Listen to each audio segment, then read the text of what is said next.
Two of the hardest burdens that human beings live with are fear and sadness. Fear and grief. Those are the two heaviest burdens that human beings live with in this life. As a matter of fact, when Allah sent Adam alayhi salam to the earth, He told him that when He gives His guidance, فَمَنْ تَبِعَ هُدَايَ فَلَا خَوْفٌ عَلَيْهِمْ وَلَا هُمْ يَحْزَنُونَ. Whoever follows my guidance, they're going to be able to combat fear and sadness, essentially. In other words, Allah knew that in the story of humanity from Adam alayhi salam to the last human being that's going to walk on this earth, every one of them is going to have to struggle with fear, and they're going to have to struggle with sadness. Now what are these two things? Fear is about what's going to happen in the future. Fear is about, am I going to lose my job? Is what's going to happen to mom? What's going to happen to my family? What are they going to say?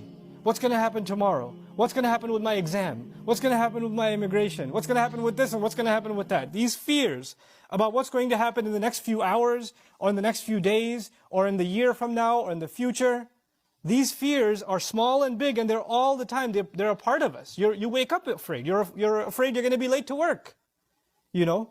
You're afraid that you forgot about some task that you had to do, or the time's running out. Small fears, big fears. But fear is a constant part of life. It's always there. And what you're afraid of, let's say a student is afraid of failing an exam. Up until the moments of the exam, there's fear, the heart is pounding.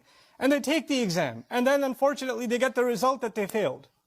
And when they fail, there's no more fear, there's now sadness. I mean, there's fear of what your dad's going to do to you, but there's sadness mostly. Right? Now there's sadness about what happened already.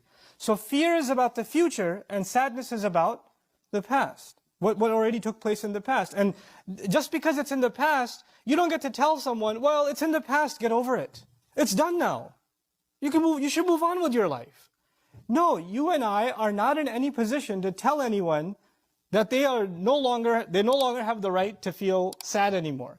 Our Messenger ﷺ continued to feel the sadness of the absence of Khadija radiallahu ta'ala anha for years.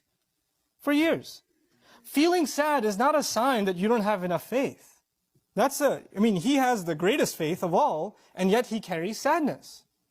Yaqub alayhi salam lost his son Yusuf alayhi salam. And he carries a great amount of sadness. So much so that he cries so much, ibiyaddat aynahu. His eyes turned white. His eyes turned white out of sadness. But that doesn't mean he doesn't have faith in Allah. He doesn't actually have that. And as a matter of fact, he would only cry of his fear and cry of his grief and his sadness to Allah. إِنَّمَا أَشْكُو بَثِّي وَحُزْنِي إِلَى اللَّهِ.